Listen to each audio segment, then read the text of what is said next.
Il suffit que n soit supérieur à la partie entière de 1 sur epsilon plus 1. Voilà, bonjour les amis, abonnez-vous pour ne rien manquer des prochaines vidéos. Nous allons montrer en utilisant la définition que la limite de un est égale à 1, où un c'est n plus 1 sur n. Bon, on sait déjà que la limite de un c'est la limite de n plus 1 sur n, qui est encore la limite de n sur n, qui est égale à 1. Mais on veut le faire en utilisant la formule qui est la limite de un quand n tend vers plus l'infini égale à L équivaut à, pour tout epsilon positif, il existe un entier n de epsilon appartenant à n tel que pour tout n appartenant à n, n supérieur à n epsilon implique que la valeur absolue de un moins L inférieure à epsilon. Donc pour démontrer donc quelle est la limite dans n, on va dire soit epsilon positif, cherchons n d'epsilon appartenant à n tel que n supérieur à n epsilon entraîne un moins L inférieur à epsilon. On a donc ici un moins L inférieur à epsilon, ça signifie encore que un c'est quoi? N plus 1 sur n moins L c'est quoi? L c'est 1 inférieur à epsilon.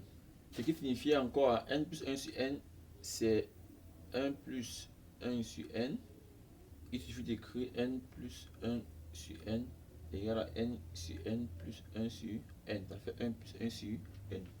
Donc on a donc n plus 1 sur n, c'est 1 plus 1 sur n moins 1 faire epsilon.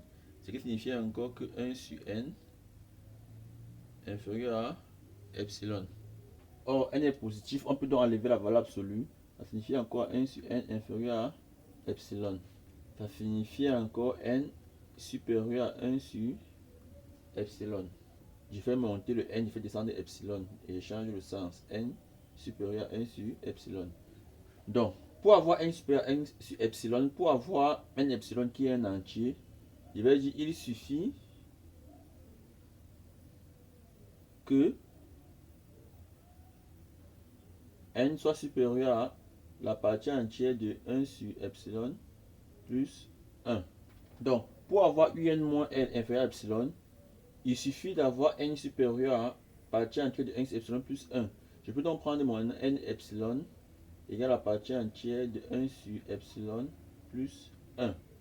Ainsi donc, dès que n est supérieur à n epsilon qui est la partie entière de 1 sur epsilon plus 1, alors on aura nécessairement un moins L inférieur à epsilon.